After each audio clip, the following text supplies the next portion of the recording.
Alrighty. Hello, everyone. Welcome back to the Blacksmith Shop, and also welcome back to our Sunday chats, where I take this opportunity to have a nice little hangout, maybe a good old conversation with my beautiful community. It's always a special time. Pour yourself a nice hot cup of tea or coffee, or maybe a little something on the cool side. You know what I mean? It is summer, in fact. Well, I'm just excited to hang out with the live chat. It's always a blast to have you guys in here. And if you're watching the recording, kick up a chair and just kind of hang out with us. We're just, in the shop, just chilling. It's a good time. It's cool to be able to communicate and be able to talk with you guys. Not let alone just being able to post videos, but it's neat to be able to hear feedback and what you guys are working on. You know what I mean? Because I'm all about what you guys are doing, creativity just in general. But anyways, I'll stop my ramblings and, hey, how we doing? Welcome to the live chat. It's always a good old time. Hi guys, good afternoon to you too. I have exciting news, everyone. So I've been having meetings with a lot of the clients that some of you guys have been seeing some of the artwork I've been working on. From gates to crazy horse banisters and stuff like that. Well, last Friday, 2 days ago now, I had a meeting with the gate people, and it couldn't have gone better. Could not be happier with the turnout and the way the conversation went. I'm still excitedly waiting for their feedback to come back. But now, right after this, I'm going to leave for the banister clients. I'm so excited to go meet with them. They're the Hobbit door people. That beautiful rolling stained glass Hobbit door. Oh, they're just some of my dream clients, and I'm so excited to return back to them. But I'm really looking forward to meeting with them and seeing what they think about these new banisters that I've been designing. Hello, welcome everyone. And Rage is here. Oh man, I love seeing the members as they join. Hey, Mr. Max, do you happen to know how to pull a tooth? Certainly. I mean, definitely get yourself some high-test, line, some type of string. You could either slam a door, something that's gonna have some inertia. You could even have them, if you got like a ball or something, you can have them throw it, give it enough lead, and once all the energy stops, boink, you can pull a tooth that way. Absolutely. That's how I always remember it. But I don't know, it always freaked me out as a kid. For some reason, I still remember that. Sorry, we got construction going on over there. I always would just tongue the hell out of it until it finally came down. Ooh, gross to think about. Ooh, goodness. I was about to say the same thing. Yeah, throw a ball, let them be in control of it, I would say. Or if you have a cool little toy bow and arrow, zink, you know what I'm picking. You know what I'm laying down? Hey, Angie, you made it. As you did. Absolutely. Welcome. Got some news, Troy. What do you got for me? I'm always excited when I'm not the only one with news. Let me hear it. Ooh, I've got a potential railing job. Wild hunt. Heck yeah. It's more fab than forging, but I'm still stoked about it, as you should be. As you very well should be. Because you never know where a job might lead into, You're building up a good clientele, all that good stuff. Well, it's an adult tooth. Oh, that's an entirely different conversation. An adult tooth that has decided to rot away. Ooh, Matt, that's terrible. I don't know. That's out of my expertise here. That is wildly outside of my expertise. My goodness, I wish you guys the best of luck with that one. You might have to go to a professional for that. Tie the string to a dog collar and have them throw the ball wild hunt. If it is an adult tooth, that thing is in there though. Oh man, don't go with pliers or anything. No, it's grossing me out. Oh God, freaking me out, man. I just don't want to grab pliers. No, I would say it's worth going to a professional for. Don't go doing that. Use the castaway method. What was that with the skate? Oh God. Too much. It's just too much. Maybe you can have Max forge a custom tooth. You know what? That would be pretty cool. I always grew up with, see, I always love what we end up talking about. It's never like, it never makes sense, but it makes sense to us, and that's what matters. Did you guys remember Home Alone, the first one? The gold tooth? Remember how it like, bing, it would like sparkle? I always thought it'd be cool to have a gold tooth. All the cool people had gold tooth. So yeah, if I ever made one, it'd probably be out of like titanium or something like that. Kind of like a little fang, you know, that'd be rad. Ooh, oh man, that's brutal. If it's an adult tooth, leave it, including a broken jaw. Oh gosh. Brutal. Bottle opener tooth, yeah, click. I got a buddy that would always do that. God, speaking of pulling teeth, yeah, he would always just grab onto a bottle and just click and open beers that way. And it's just like, stop it. But I always, my rings have always been my bottle openers. Best thing you could do is make an appointment for a dentist. Yes. But then, like, would I have to be symmetrical if I made like a fang tooth? Because, you know, having one like snaggle tooth, I don't know if that's the look. I don't know. Oh yeah, well done. Yeah, see, I knew it wasn't good. I'm stoked for all these meetings though, because I spent so much time in the drafting room, you know, multiple revisions and different design campaigns and stuff like that. And it's really frustrating for me when they're not like, it doesn't feel like they're going anywhere because I'm not building them. But I have been working in the shop on the, you guys remember a while back where I was talking about the zodiac sculptures? Like there's one right there, right? Up top. When I was working on the scroll work for the next zodiac that's coming. And it's going to be Leo. No, sorry, this is Cancer. Yeah. So I'm excited. And you know, like forging this stuff is just great, you know, like it's weird being in the design room, kind of hands go soft, you know, like I'm not as, you know, like it takes constant work to have the physique, the kind of armor plating you need to do this type of work. You don't need it, but it helps.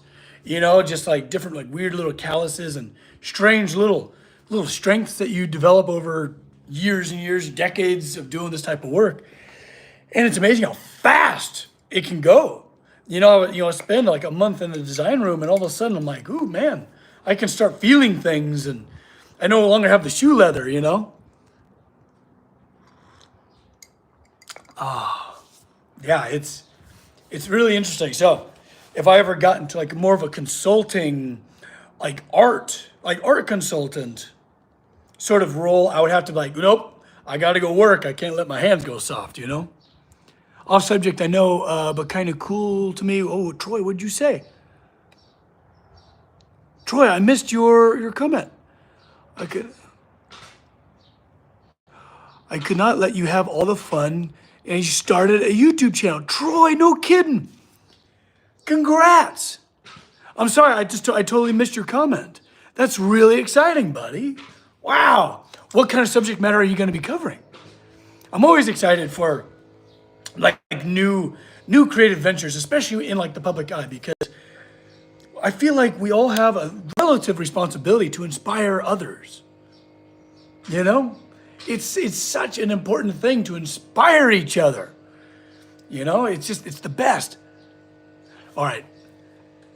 Rage, I know you don't necessarily have to harden steel with most of your work, but do you have to do something similar to quenching, like bladesmithing? Oh, when it comes to like quenching, I quench a lot of my work just so that I can like switch the sides that I'm forging, or I want to be able to like cool it down so that I can now hold it up to the design that I'm doing. Like there's plenty of times where I'm quenching steel, or I let it cool in what's called like normalizing, let it cool on its own and go to other things that I'm working on.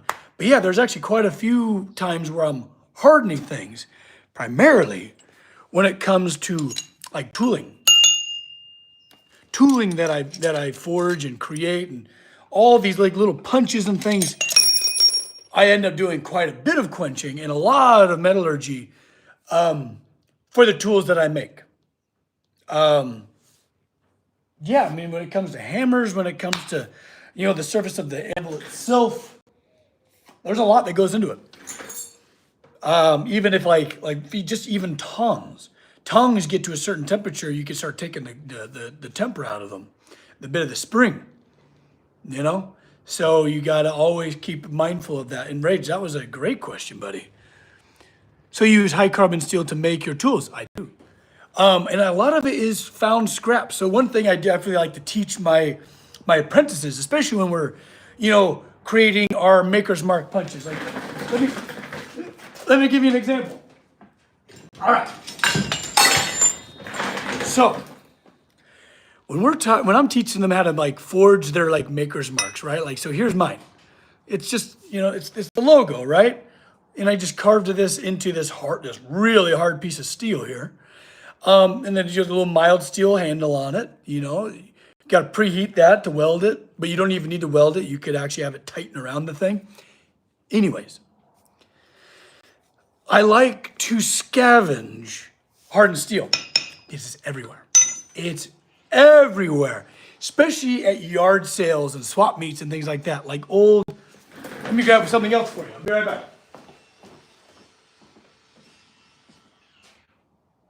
Where are you? It's here somewhere, I know it.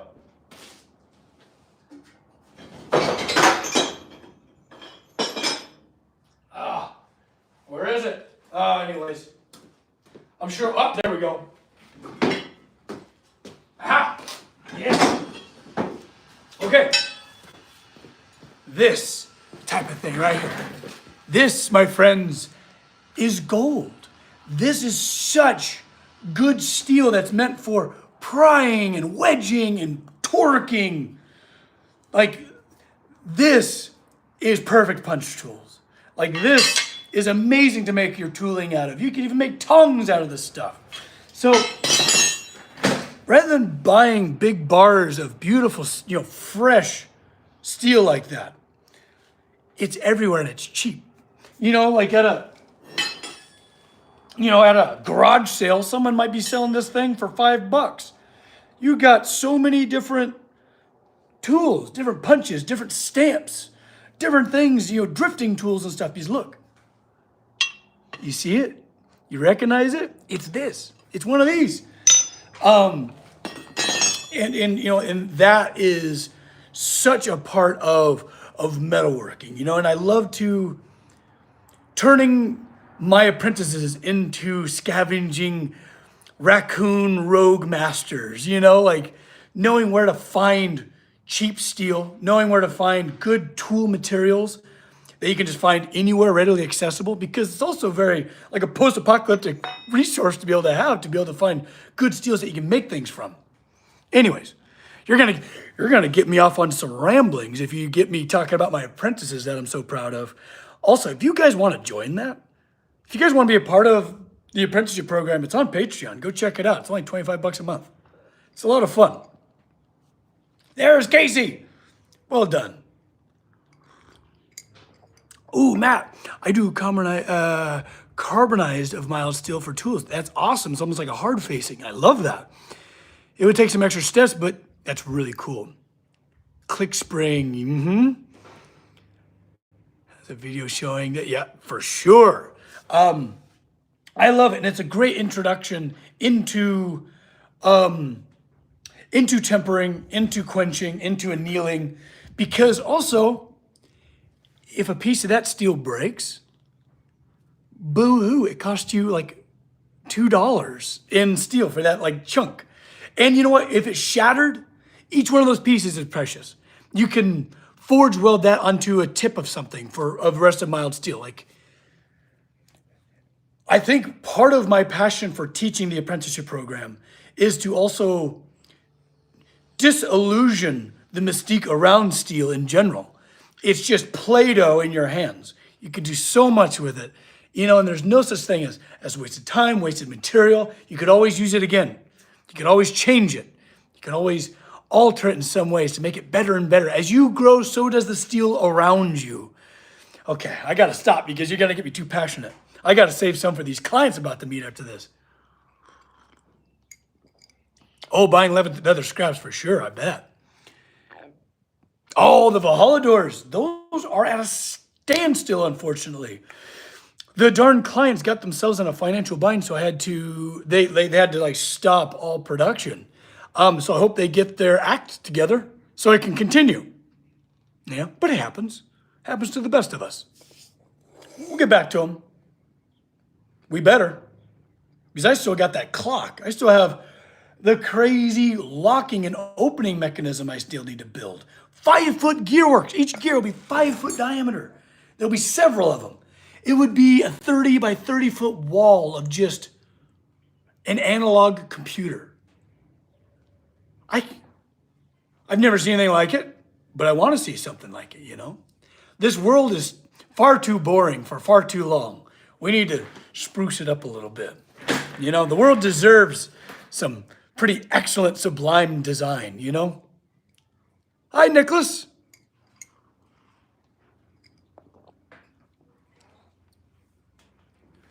If I had the money, I'd definitely contribute. Such beautiful work of art. Well, thank you. Oh no, like there's no contributions to the Valhalla. No, that's on them. Don't you dare. They'll be fine. I promise you. I love that you create your tools. Can't just drop in Home Depot. Yeah. No, tool making is like, I think, one of the coolest part about this trade. And that's one of the first things I start to teach in the apprenticeship program is like those first lessons is just about how to create your tools, how to make do with what the tools you do have. Because I definitely don't want you guys to overinvest. You don't need to set aside $1,000 to get into the trade. Like I want you to get working for under 100, you know? $100, then you're off to the races. Honestly, you probably even have it in your garage right now. All that you need, hopefully. Like, you know, as you begin at the foothills, looking up the mountain of a trade, so too should your tools be around you. You know, start small, start humble, work your way up. Because if you just all of a sudden got, you know, helicoptered at the top peak of a mountain and then you have more to climb, you don't have all of that legwork. You don't have all of that experience behind you, you know? It's important to follow every step. You know, I feel like learning curves are very important. And somehow in our modern world, I don't think we appreciate learning curve like we should. You know? Sorry, you're going to get me all philosophical now. Learning curve is very important, I feel. Hi, Moons, we miss you. It's good to see you. Oh, what's this? Which tools are you making? This sounds interesting. Oh, gosh. Well, I just taught the apprentices how to forge this little tool. This was this month's tool. This is a rivet and pin header. Now I know what you're thinking. Pinhead, that's from a scary movie in the 80s. It's not that kind of pinhead, darn it. But it's for making pins, and it's just out of a piece of angle iron. You know, and it goes into your vise, clamps down around bar of steel. If I can find one, they're around here somewhere. Anyways, but it's to make pins, and it's for next month's build. Is going to be, well, actually, I'll tell you, let you on the secret. I'm trying to surprise my other apprentices so they might see this. But we're forging hinges. Forging hinges for like a cool, like little treasure chest, or maybe a lovely little cabinet, or if you want to make it big, a hobbit door, you know? You know, like we covered how to cut steel with a hot cut from uptown, like a set tool with a handle on it, much like this one here. All right, hot piece of steel down here, and you bunk, and you cut steel with it. We covered that the month earlier. Now we just did pins, and now we're gonna do hinges. So it's gonna be a lot of fun. But just be able to make your own tool is like, I think just worth knowing the trade just to be able to make your own tools. If you are a gardener, you need some type of little harrow or something like that. You can forge it, you can create it in an hour. Like you can make crazy cool tools in very quick amount of time. Favorite Lord of the Rings character? Puh. Okay, let's get nerdy. I'll talk nerdy to you. Let's see here. I like complexity. I really enjoy complexity, so Boromir instantly comes to mind. Gimli's a crack up, but I think I like the contrast. I like the character that Legolas and Gimli create together. Their dynamic is kind of a character of its own. Their friendship, which started out very problematic, right? I have to say it might be Boromir because, I remember being a kid and watching the original trilogy and being like, oh, he's evil. Deep down he has a dark heart. Rage, 3 months already. Buddy, thanks for signing up for your membership, partner. It's cool. See, that anvil continues to get hotter and harder the longer you've been here. So Rage, I can't wait to see your anvil like getting into orange and yellows. Cool, man. Thanks, buddy. Oh, anyways. Yeah, Boromir. He's cool and complex. I used to remember thinking like, oh, he has a dark heart. It revealed he's evil. No. Necessity. You think about like he's been fighting a war his entire freaking life. And he was like, this is what I could do to save my people. That's heavy. That's heavy. We all do dark things, in the name of good. So I would have to say it's Boromir. Boromir might be my favorite.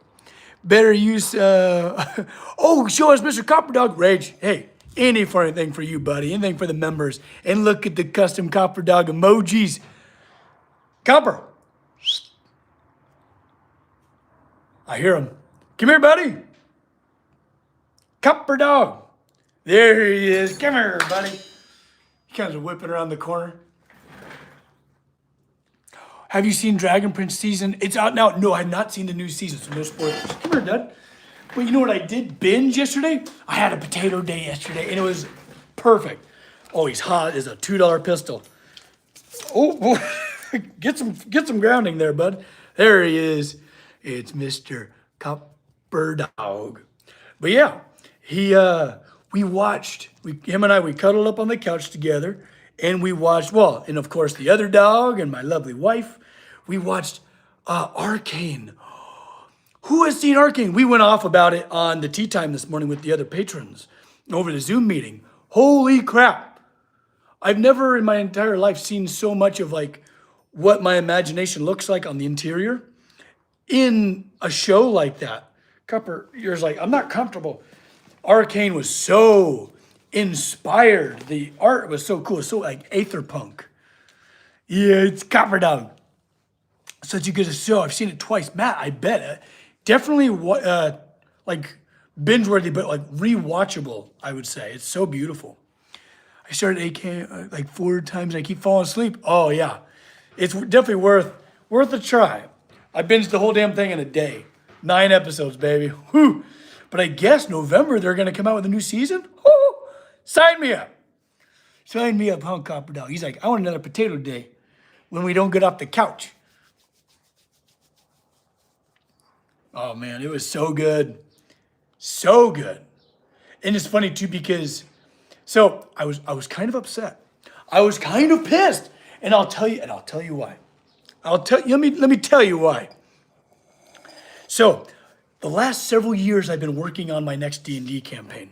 My next like total from scratch homebrew like world that I'll probably be DMing in for the next probably forever. It'll all be in its same universe. Kind of Brandon Sanderson style, where they're all share the same universe, kind of cosmically, but they're all going to be their own separate little story. So I'll probably be there for the rest of my life. And I've been just slowly working on the ethos, the mythos, the ecology, the governments, the way magic, the way science works, everything, the visuals. And wouldn't you know it, they stole it. they somehow dug into my brain and they like made it perfectly what I've been imagining. So I was kind of pissed because now I feel like I'm gonna plagiarize Arcane. I think they did such a good job. So I'm kidding, obviously, but yeah, they nailed it. So I'm gonna tell all my future players like, you need to watch Arcane to help you kind of visualize the flavor, the visual flavor of everything. Do I like anime? I love anime, but I feel though I'm running out of time. I feel like every day I have less and less hours in it somehow. You know? It's kind of a bummer. So I have less and less time for watching shows and things like that, I feel like. It's based on League of Legends. I've actually never played League of Legends. And the world that company created. Is it pretty cool, Matt? Hey, Steven, welcome. Oh, it's so fabulous to be able to hang out with you guys. You always bring the best out in us, you know? Us when we collect. A bunch of kooky creatives. I love it. That's one of the things I love so much about Tea Time with the patrons. You know, and the Discord is just so full of brilliant creatives that haven't like found community before. It's the craziest thing. I mean, I relate with it because before all this, I didn't know you could also hang out with other creative people and get inspired.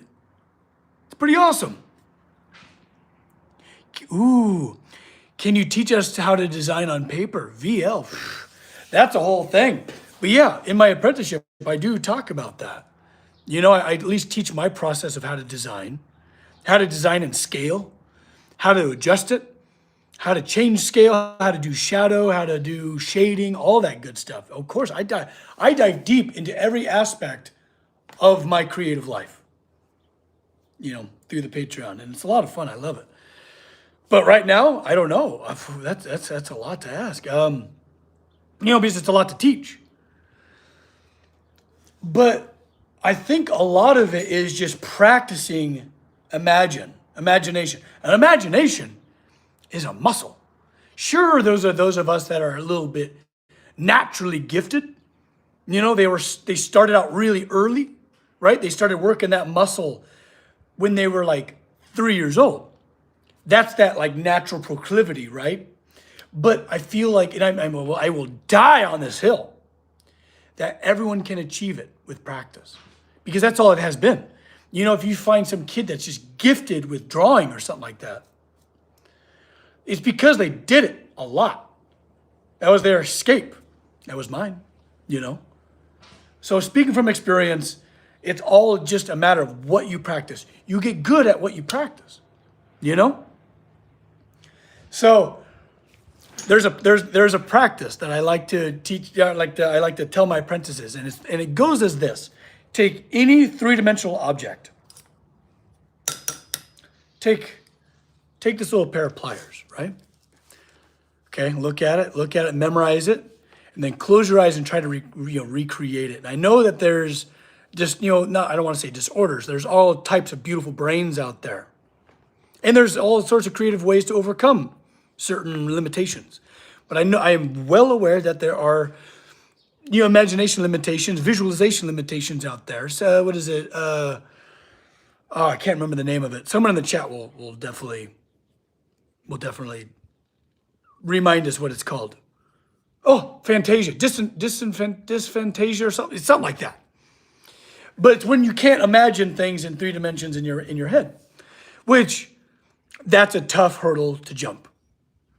Definitely not going to minimize that whatsoever. But take any 3-dimensional object and make it complex. Try to challenge yourself. Maybe start with something less complex, but like try to memorize this. Try to memorize which tongue of this boss, which end goes over the other. Try to remember it. Okay, and then in your mind, roll it. Roll it this way. Remember it, flip it, turn it around.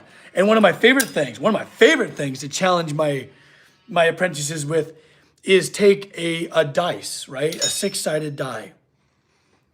Remember where all the numbers are, right? You maybe got 1 on top, 6 on the bottom, 4 on the left, 3 on the right? Like, remember where it is, and then you might have smoke coming out of your ears, but rotate it, right? Roll it where the 1 is facing you. Now the 6 is far away.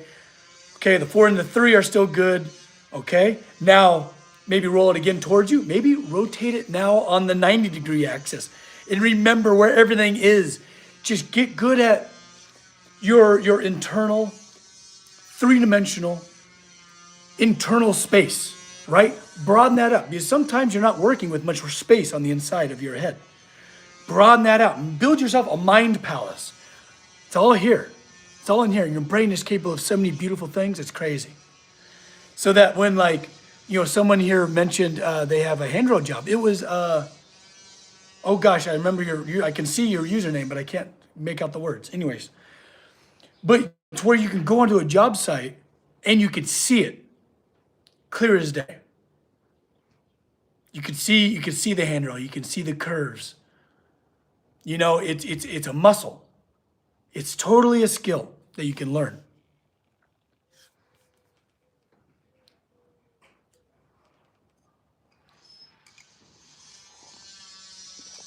Yeah, graph paper is really great to work with. Starting out just on graph paper, it's easier to make things symmetrical that way, and flat and straight and plumb.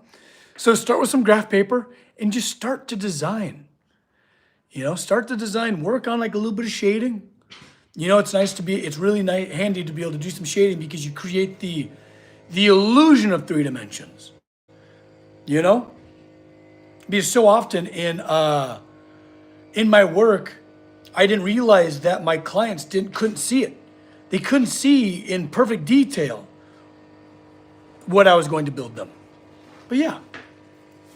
So take that to heart. Practice drawing, practice imagination. Like I always say, you get good at what you practice. And that goes both ways. And I don't want to be hard on you guys.